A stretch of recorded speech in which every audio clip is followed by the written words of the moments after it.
संचालक महोदय ने संकेत किया है, अच्छा है, बहुत अच्छा है। यदि हम सब लोग आकर के केवल नाम लेते रहेंगे तो कहीं ना कहीं ये बात आ जाती है कि मेरा नाम छूट गया। इसलिए मैं समस्त लोगों से करबद्ध प्रार्थना करते हुए अपने प्रदेश के यादव महासभा के मुखिया कप्तान सिंह जी और जनपद के जो हमारे जिला पंचायत के पूर्व अध्यक्ष आदरणीय जगनायक सिंह जी, हमारे जिले के समाजवादी पार्टी के जिला अध्यक्ष आदरणीय सुरेंद्र सिंह जी, पूर्व जिला अध्यक्ष आदरणीय वीरेंद्र सिंह जी एवं अदर जनपद से आए हुए सम्मानित साथियों, एक बात और भी कहना चाहूंगा। हमारे बीच में मौर्य समाज से भी हमारे सम्मानित साथी हैं यहाँ, जिन्होंने अपना फन समझ के इस यादव महासभा के कार्यक्रम में आने का काम किया है। मैं अपनी तरफ से और अपने पूरे समाज की तरफ से आपका स्वागत और अभिनंदन करता हूं, क्योंकि आदरणीय अखिलेश मौर्य जी, आपने अपना समझा इस यादव महासभा को। हम बार बार और धन्यवाद करते हैं आपको पूरे समाज की ओर से। साथियों, थोड़ा सा मेरा ये पहला वाकया है कि मैं यादव महासभा के किसी कार्यक्रम में उपस्थित हुआ। बाकी मैं भी छोटे बड़े कुछ ना कुछ कार्य करता रहता हूँ, बहुत बड़ा मैं नेता हूँ, आपका छोटा भाई हूँ और पेशे से एक शिक्षक हूँ। लेकिन कुछ संदेश देना चाहता हूँ। मैं सुबह से ये बात देख रहा था कि लखनऊ से आकर, अदर जनपदों से आकर के हमारे अतिथि हमारे सामने बैठे हैं। मेरी बात कड़वी लग सकती है और जिसको ना अच्छी लगती हो मैं क्षमा मांगूंगा, लेकिन अगर समाज को, किसी समाज को आगे बढ़ाना है तो अनुशासित रहना होगा। जो अनुशासित नहीं रहेगा वो समाज कभी आगे नहीं बढ़ेगा। बार बार मंच से आदरणीय नरसिंह जी के द्वारा कहा जा रहा है कि आइए बंधुओं, बैठिए, आपके लिए सीटें आपके लिए हैं। और आप, कोई धूप में धूप ले रहा है दो साथियों के साथ, कोई पीछे चाय की चुस्की ले रहा है, और ये जो हमारे सम्मानित साथी हैं आपकी चाय चुस्की देखने के लिए आए। शर्म आनी चाहिए हमको कि हम अपने सम्मानित साथियों का, अपने बड़ों का किस तरह से सम्मान कर रहे हैं। और अगर सीख सकते हैं, मैं जानता हूं कि आप लोग सम्मानित लोग हैं, मुझसे वरिष्ठ लोग हैं, बहुत से हमारे नेता लोग हैं, लेकिन क्षमा करिएगा मेरी बात को। ये संघर्ष की घड़ी है, संघर्ष हमें करना पड़ेगा और संघर्ष जो करेगा वही आगे बढ़ेगा। संघर्ष जो करेगा वही आगे बढ़ेगा। क्योंकि साथियों, बहुत से लोगों ने कहा है हमें ये करना है, हमें वो करना है। मैं सिर्फ यही बात कहूंगा कि हमें सर्वप्रथम अनुशासित रहना है। जिस परिवार का बालक अनुशासित नहीं होगा, अपने बुजुर्गों की मर्यादा का ख्याल नहीं रखेगा, अपने छोटे बड़े के आन बान का ख्याल नहीं रखेगा, वो परिवार कभी नहीं बढ़ सकता है, न वो समाज कभी बढ़ सकता है। और आप उदाहरण देख सकते हैं गांव में समाज में उदाहरण खूब मिलेंगे। अश्वनी यादव जी ने कहा था, हमारा छोटा भाई है, अच्छा बोलता है, एडवोकेट।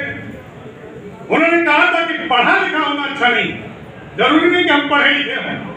हमें बहुत से लोग, कम पढ़े लिखे लोग भी, अनपढ़ लोग भी समाज को सीख देकर गए। हमें सीखना होगा कि हमारा समाज बढ़ेगा कैसे।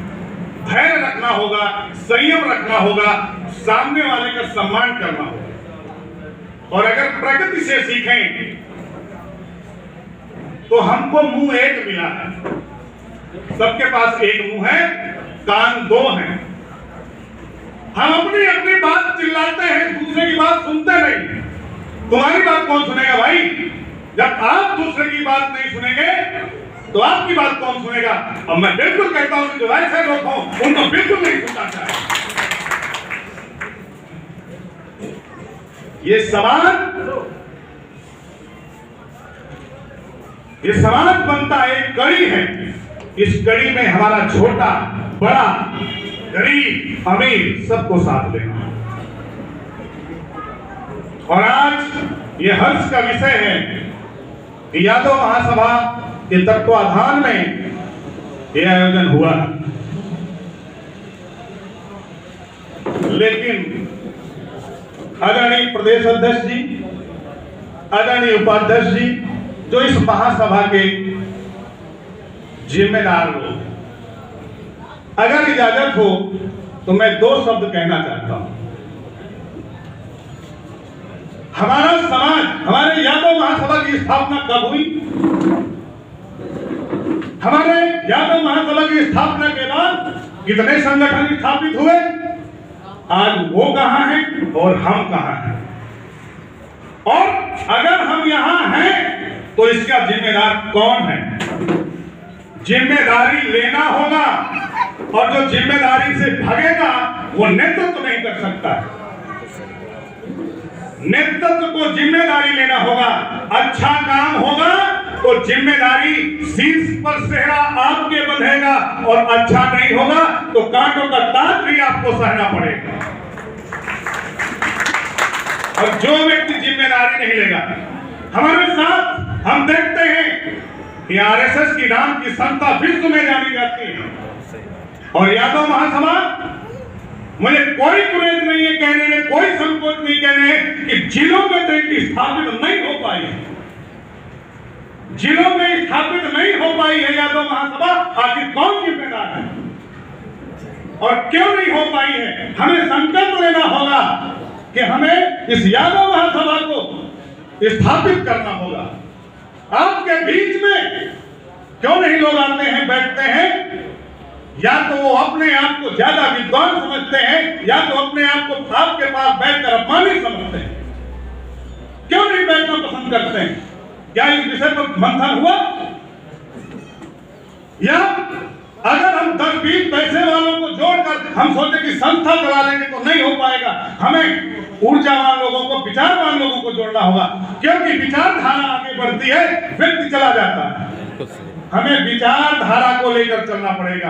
जब हम विचारधारा को लेकर बढ़ेंगे, क्योंकि व्यक्ति मौका परस्त होता है।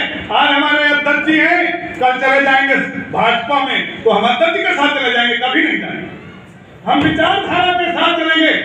अगर विचारधारा अध्यक्ष जी की अच्छी हमारे समाज के लिए हितकर होगी तो हम अध्यक्ष जी के साथ होंगे। अगर हमारे समाज के लिए अहितकर होगी तो हम अध्यक्ष जी का साथ छोड़ देंगे। इस विचारधारा के अनुसार हमको चलना होगा, और हम अपने निजी स्वार्थों को देखते हुए कि आज उनके साथ कल उनके साथ, तो समाज इसी तरह भ्रष्ट होता रहेगा।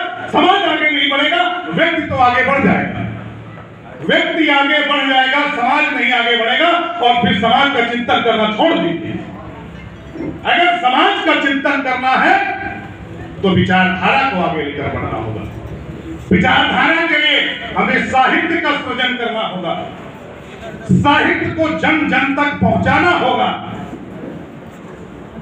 और साथियों, बातें बहुत हो गई, बहुत बातें होती हैं। मैं एक, अगर आपकी इजाजत हो, एक कविता सुनाना चाहता हूं।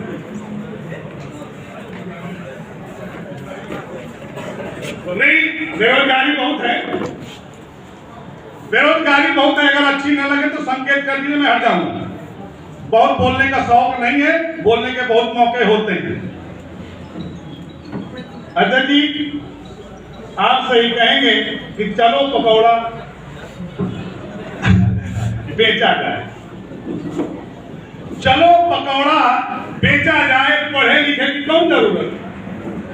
पढ़े लिखे की कौन जरूरत? रोजगार के सुंदर सूरत, और 200 रोज कमावा जाए, चलो पकौड़ा बेचा जाए। और कुछ नहीं जब सोचा जाए, चलो पकौड़ा बेचा जाए। और पढ़े लिखे की ऐसी तैसी छोलो घास चराओ भैंसी। क्योंकि जो एक जिनको लोग कहते हैं महंत कहते हैं, और शर्म आनी चाहिए कि जो प्रेस का जिम्मेदार व्यक्ति होता है किसी जात के व्यक्ति को कहता है कि अगर आप उस परिवार के सदस्य नहीं हुए होते तो कहीं भैंस चराते हुए होते। ये लानत है हमारे समाज के ऊपर। हमें संगठित रहना होगा। पढ़े लिखे की कौन जरूरत, पढ़े ऐसी तैसी छोलो घास चराओ भैंसी, और फीस फास का संकट नहीं, स्कूलन का झंझट नहीं। अब को कहूं ना गेछा जाए, गेछा मतलब किसी को परेशान करते हैं ना, अरे वो तो बड़ा पैसा वाला हो गया, उसको कहीं से तोड़ो। अपने ही लोग को कहूं ना गेछा जाए, और दर्द चलो पकौड़ा बेचा जाए। और चाय बेच के पीएम बन गए। पढ़ने लिखने की कोई जरूरत नहीं है। हमारे समाज के बहुत से लोग कहते हैं कि रियल बात कि थोड़ा सा पढ़ लिया तो बड़ा सीख देने आ गया। हम भी गांव के रहने वाले लोग हैं, किसान का बेटा हूं। मैं भी आलू खोद कर गेहूं बेचकर पानी लगाकर मैं भी यहाँ आया। कोई यहाँ सब लोग और सब एक दूसरे की हकीकत को जानते हैं। बहुत बढ़ने की जरूरत नहीं है। चाय बेच के पीएम बनियो और पक्का भवन में डीएम बनियो। पीएम तो बन जाएंगे लेकिन डीएम, क्योंकि शिक्षा नहीं होगी। चाय बेच के पीएम बनियो और पक्का भवन में डीएम बनियो, और अनपढ़ नहीं हो, मजा मारियो, ठेला चलो लगावा जाए और चलो पकौड़ा बेचा जाए। नीक उपाय है सोचा जाए, चलो पकौड़ा बेचा जाए। और रोजगार का नया तरीका, रोजगार का नया तरीका कितना सुंदर भुक्त तरीका। अब का मतलब है डिग्री डिगरा। इस कोई एक व्यक्ति है उसकी डिग्री का पता नहीं है। आप बहुत से लोग जानते होंगे, बड़ी बड़ी जब बहुत ज्यादा हल्ला मचा तो लोग ले आए कि हाँ है ये भी, बोले कि ये एमए पास है, तो किसी ने कहा अरे नहीं भाई एमए भी नहीं है, ये बीए भी है। तो का मतलब है डिग्री दिया और फर्जी है या सारा रगड़ा। अब काहे मुंह खपावा जाए, चलो पकौड़ा। और मन के खूबे, मन के सुना खूबे भैवा, उनके बाद गुना सुख भैवा। आज सच्ची राह दिखाएं, रोजगार के अर्थ बताएं, ठेला अपन लगावा जाए, चलो पकौड़ा। ये आपके बीच मेरी कविता थी, लेकिन दो पंक्तियां हैं। अगर जी छोटे मन से कोई बड़ा नहीं होता, छोटे मन से कोई बड़ा नहीं होता, और टूटे तन से कोई खड़ा नहीं होता। मन जो हमारे शीर्ष लोग हैं, इनको नहीं कहना है जो मंचासीन लोग। आपको बड़ा मन करना होगा।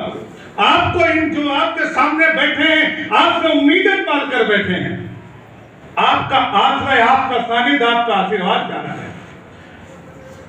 और आपको कहना है कि आप लोग संघर्ष के लिए तैयार रहिए। जैसे शीर्ष लोगों का आह्वान हो, खड़े हो जाना चाहिए। इसकी चिंता मत करिए कि आगे क्या है। अगर नेतृत्व ईमानदार है तो आप पर आज नहीं आएगी। अगर नेतृत्व ईमानदार है तो आप पर आज नहीं आएगी।